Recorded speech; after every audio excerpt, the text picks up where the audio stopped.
Hello, I'm Judith Hennigan and I've had the pleasure of judging the Winchester Writers' Festival Memoir competition this year. The competition is sponsored by the Writers and Artists Yearbook, and our huge thanks go to them both for providing the prizes and for supporting the festival so generously.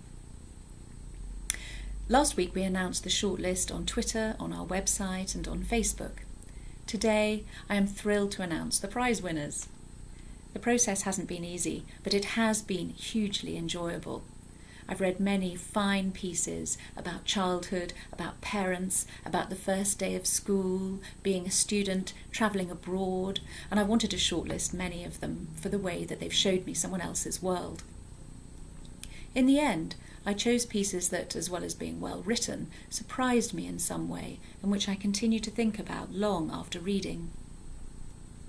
The three runners-up, in no particular order, each one highly commended, are as follows. Mary Fox for A Good Black Coat.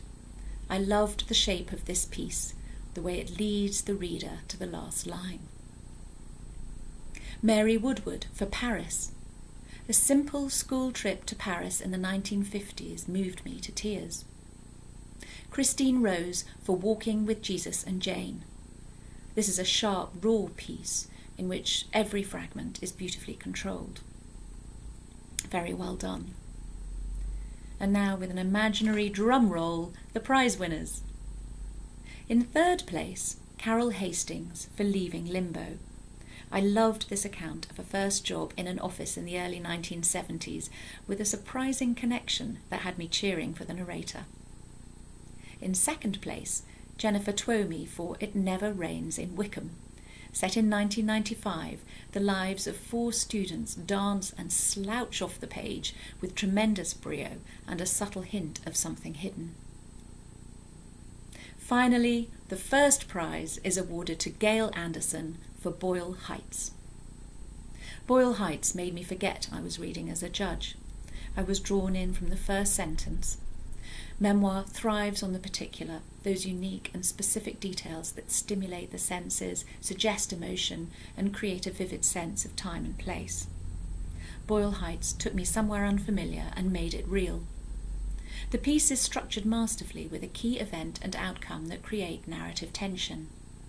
This is intensified by the carefully woven digression that reveals the writer's motivations and backstory against a wider panorama. A seemingly insignificant moment becomes transformative. Sentences sing with natural rhythm and grace.